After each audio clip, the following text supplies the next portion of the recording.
ಬೆಳಗಾವಿಯ ಅಂಗನವಾಡಿ ಕೇಂದ್ರಗಳಲ್ಲಿ ಎಕ್ಸ್ಪೈರಿ ಆಗಿರುವಂಥ ಮಿಲೆಟ್ ಲಡ್ಡನ್ನು ಕೊಡಲಾಗಿದೆ ಅನ್ನುವಂಥ ಆರೋಪ ಕೇಳಿಬಂದಿದೆ. 3 ಅಂಗನವಾಡಿ ಕೇಂದ್ರಗಳಲ್ಲಿ ಎಕ್ಸ್ಪೈರಿ ಆಗಿರುವಂಥ ಆಹಾರವನ್ನು ವಿತರಣೆ ಮಾಡಲಾಗಿದೆ ಅನ್ನುವಂಥ ಆರೋಪ ಕೇಳಿ ಬರ್ತಿದ್ದ ಹಾಗೆ ಅಧಿಕಾರಿಗಳು ಸ್ಥಳಕ್ಕೆ ಹೋಗಿ ಅಂಗನವಾಡಿ ಕೇಂದ್ರಗಳಿಗೆ ಹೋಗಿ ಪರಿಶೀಲನೆಯನ್ನ ಮಾಡಿದ್ದಾರೆ. ಹಾಗಾದ್ರೆ ಅಲ್ಲಿ ಆಗಿದ್ದಾದ್ರೂ ಏನು, ಅದರ ಕಂಪ್ಲೀಟ್ ಡೀಟೇಲ್ಸ್ ನಿಮ್ಮ ಮುಂದೆ. ಅಂಗನವಾಡಿ ಮಕ್ಕಳಿಗೆ ಅವಧಿ ಮುಗಿದ ಆಹಾರ, ಪುಟ್ಟ ಮಕ್ಕಳಿಗೆ ನೀಡಲಾಗ್ತಿದೆಯಾ ಅವಧಿ ಮೀರಿದ ಸಿರಿಧಾನ್ಯ ಲಡ್ಡು?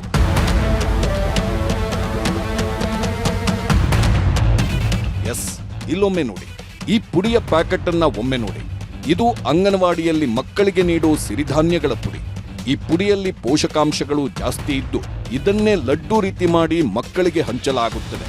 ಈ ಲಡ್ಡು ತಿಂದ್ರೆ ಮಕ್ಕಳಿಗೆ ಹೆಚ್ಚು ಪೋಷಕಾಂಶ ಸಿಗುತ್ತೆ ಅಂತ ಎಲ್ಲ ಅಂಗನವಾಡಿಗಳಲ್ಲಿ ಇದೇ ಪುಡಿಯನ್ನ ಹಂಚೋಕೆ ಸರ್ಕಾರ ಮುಂದಾಗಿದೆ. ಸರ್ಕಾರ ಎಲ್ಲಾ ಕಡೆಗಳಲ್ಲಿ ಈ ಪುಡಿಯನ್ನ ಹಂಚ್ತಾ ಇದ್ದು ಕೆಲವು ಕಡೆಗಳಲ್ಲಿ ಅವಧಿ ಮೀರಿದ ಪುಡಿಯನ್ನ ವಿತರಿಸಲಾಗ್ತಿದೆ ಅನ್ನೋ ಆರೋಪ ಕೇಳಿ ಬಂದಿದೆ. ಇಷ್ಟಕ್ಕೂ ಈ ಗಂಭೀರ ಆರೋಪ ಕೇಳಿಬಂದಿರೋದು ಸ್ವತಃ ಮಹಿಳಾ ಮತ್ತು ಮಕ್ಕಳ ಕಲ್ಯಾಣ ಸಚಿವೆ ಲಕ್ಷ್ಮೀ ಹೆಬ್ಬಾಳ್ಕರ್ ಪ್ರತಿನಿಧಿಸೋ ಬೆಳಗಾವಿ ಗ್ರಾಮೀಣ ಕ್ಷೇತ್ರದಲ್ಲಿ. 3 ತಿಂಗಳ ಹಿಂದೆಯೇ ಅವಧಿ ಮೀರಿದ್ದ ಸಿರಿಧಾನ್ಯ ಪುಡಿ. ಓರ್ವ ವ್ಯಕ್ತಿ ಕೈಯಲ್ಲಿ ಸಿರಿಧಾನ್ಯ ಪುಡಿ ಇರೋ ಪ್ಯಾಕೆಟ್ ಇದೆ. ಅದರ ಮೇಲೆ ಇರೋ ಎಕ್ಸ್ಪೈರಿ ಡೇಟ್ ಅನ್ನ ಆತ ತೋರಿಸ್ತಾ ಇದ್ದಾನೆ. ಎಕ್ಸ್ಪೈರಿ ಡೇಟ್ ನವೆಂಬರ್ 10, 2025 ಅಂತಿದೆ. ಅಂದ್ರೆ ಬರೋಬ್ಬರಿ 3 ತಿಂಗಳ ಹಿಂದಿನ ಫುಡ್ ಪ್ಯಾಕೆಟ್ ಇದು. ಇದನ್ನ ಅಂಗನವಾಡಿಯಲ್ಲಿ ವಿತರಣೆ ಮಾಡಲಾಗ್ತಾ ಇತ್ತು. 4 ದಿನಗಳ ಹಿಂದೆ ಇದನ್ನ ಅಂಗನವಾಡಿಯಲ್ಲಿ ವಿತರಣೆ ಮಾಡಲಾಗಿದೆ ಎಂದಿದ್ದಾನೆ ಆ ವ್ಯಕ್ತಿ. ಇದು ಎಲ್ಲರ ಆಕ್ರೋಶಕ್ಕೆ ಕಾರಣವಾಗಿದೆ. ಡೇಟ್ ಚೆಕ್ ಮಾಡ್ರಿ, ಸ್ವಲ್ಪ ನೀವು ಚೆಕ್ ಮಾಡ್ರಿ. Date of expiry 10 November 2025. ಇದು ಯಾವಾಗ ಕೊಟ್ಟಿದ್ದಾರೆ? कधीदिला अंदाज कधी दिला? 4 दिवस झाले तुम्हाला देऊन पॅकेट. तुम्ही डेट चेक केलाय त्याचा? डेट चेक केलो नाही म्हणून घरी ठेवलो मी. ಆಗಸ್ಟ್ ತಿಂಗಳಲ್ಲೇ ಎಕ್ಸ್ಪೈರಿ ಆಗಿದ್ದ. ಮತ್ತೊಂದು ದೃಶ್ಯ ನೋಡಿ. ಓರ್ವ ಮಹಿಳೆ ಕೈಯಲ್ಲಿ ಅಂಗನವಾಡಿಗೆ ಬರೋ ಉತ್ಪನ್ನವೊಂದರ ಪ್ಯಾಕೆಟ್ ಹಿಡಿದುಕೊಂಡಿದ್ದಾರೆ. ಗೋಣಿ ಚೀಲದಲ್ಲಿರೋ ಪ್ಯಾಕೆಟ್ ಒಂದನ್ನ ಆಕೆ ಕೈಗೆತ್ತಿಕೊಂಡಿದ್ದು ಅದರ ಮೇಲಿನ ಎಕ್ಸ್ಪೈರಿ ಡೇಟ್ 2025 ಆಗಸ್ಟ್ಗೆ ಕೊನೆಗೊಂಡಿದೆ. ಇನ್ನೂ ಕೆಲವು ಪ್ಯಾಕೆಟ್ಗೆ ಎಕ್ಸ್ಪೈರಿ ಅವಧಿ ಮುಗಿದು 7-8 ತಿಂಗಳೇ ಆಗೋಗಿದೆ.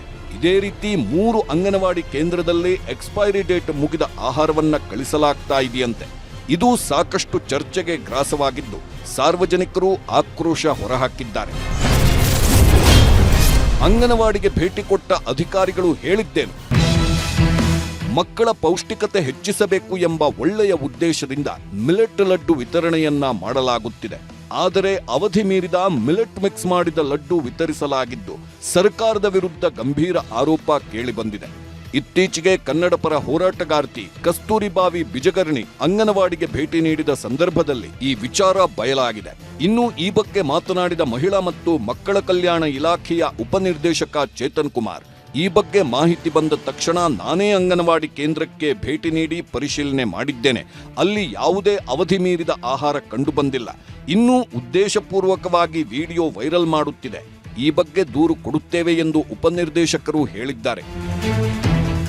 ನಿನ್ನೆ ಯಾವುದೋ ಇಂದಿನ ಒಂದು ವಿಡಿಯೋ ವೈರಲ್ ಆಗಿದ್ದು ಅದರ ಸಂಬಂಧ ಬಿಜಗರಣಿ ಅಂಗನವಾಡಿ ಕೇಂದ್ರದಲ್ಲಿ ಅವಧಿ ಮೀರಿದ ಆಹಾರ ಪದಾರ್ಥಗಳನ್ನು ನೀಡಲಾಗುತ್ತಿದೆ ಅಂತೇಳಿ ಸುದ್ದಿ ಮಾಡಿದರು. ಇದರ ಸಂಬಂಧ ಈಗಾಗಲೇ ನಾನು ದಿನಾಂಕ 6/2/2026 ಅಂಗನವಾಡಿ ಕೇಂದ್ರಗಳಿಗೆ ಭೇಟಿ ನೀಡಿ ಆ ಗ್ರಾಮದಲ್ಲಿರುವ ಎಲ್ಲ ಅಂಗನವಾಡಿಗಳ ಒಂದು ಆಹಾರ ಪದಾರ್ಥಗಳನ್ನು ಪರಿಶೀಲಿಸಿದ್ದೇನೆ. ಆ ಪರಿಶೀಲಿಸಿದ ಸಂದರ್ಭದಲ್ಲಿ ಯಾವುದೇ ರೀತಿಯಾದ ಆಹಾರ ಅವಧಿ ಮೀರಿದ್ದು ದೊರಕಿಲ್ಲ. ಅಂಗನವಾಡಿ ಕೇಂದ್ರಗಳಿಗೆ ಯಾರ್ಯಾರು ಭೇಟಿ ಕೊಡಬೇಕು ಅನ್ನೋದು ಕೂಡ ಇದೆ. ಬಟ್ ಈ ನಿಯಮವನ್ನು ಮೀರಿ ಅಂಗನವಾಡಿ ಕೇಂದ್ರಕ್ಕೆ ಬಂದಿರೋದ್ರ ಬಗ್ಗೆ ಸೂಕ್ತ ಕ್ರಮ ವಹಿಸೋದಕ್ಕೆ ನಾವು ಈಗಾಗಲೇ ಅಂಗನವಾಡಿ ಕಾರ್ಯಕರ್ತೆಯರಿಗೂ ಕೂಡ ವಿಚಾರವನ್ನು ತಿಳಿಸಿದ್ದೀವಿ. ಯಾರು ಬಂದಂಥ ಸಂದರ್ಭದಲ್ಲೂ ಮೇಲಧಿಕಾರಿಗಳ ಒಂದು ಅನುಮತಿಯನ್ನು ತಗೊಂಡು ಬರಬೇಕು ಅಂತ ಹೇಳಿದ್ದೀವಿ. ಬಟ್ ಇದು ಹೇಗಾಗಿದೆ ಅನ್ನೋದ್ರ ಬಗ್ಗೆ ನಾವು ಮುಂದಿನ ದಿನದಲ್ಲಿ ತನಿಖೆ ಮಾಡಿಸ್ತೀವಿ. 100%. ಒಟ್ನಲ್ಲಿ ಬಡ ಮಧ್ಯಮ ವರ್ಗದ ಮಕ್ಕಳೇ ಅಂಗನವಾಡಿಗೆ ಹೋಗುತ್ತಾರೆ. ಅಲ್ಲಿ ಮಕ್ಕಳ ಜೀವದ ಜೊತೆಗೆ ಚೆಲ್ಲಾಟ ಆಡೋದು ಸಾರ್ವಜನಿಕರ ಟೀಕೆಗೆ ಗುರಿಯಾಗಿದೆ. ಇನ್ನು ಈ ಬಗ್ಗೆ ಸೂಕ್ತ ತನಿಖೆ ಮಾಡೋ ಭರವಸೆಯನ್ನು ಇಲಾಖೆ ನೀಡಿದೆ. ಮತ್ತೊಂದು ಕಡೆ ತರಕಾರಿ ಖರೀದಿಗೆ ಬೆಲೆ ನಿಗದಿ ಬಗ್ಗೆ ಸಾಕಷ್ಟು ಚರ್ಚೆಗಳೂ ನಡೆಯುತ್ತಿವೆ. ಈ ವೇಳೆ ಮಿಲೆಟ್ ಲಡ್ಡು ವಿತರಣೆ ಸಾಕಷ್ಟು ಟೀಕೆಗೆ ಗುರಿಯಾಗಿದೆ. ಈ ಬಗ್ಗೆ ಇಲಾಖೆ ಸೂಕ್ತ ತನಿಖೆ ನಡೆಸಿ ಸತ್ಯ ಹೊರತರಬೇಕಿದೆ.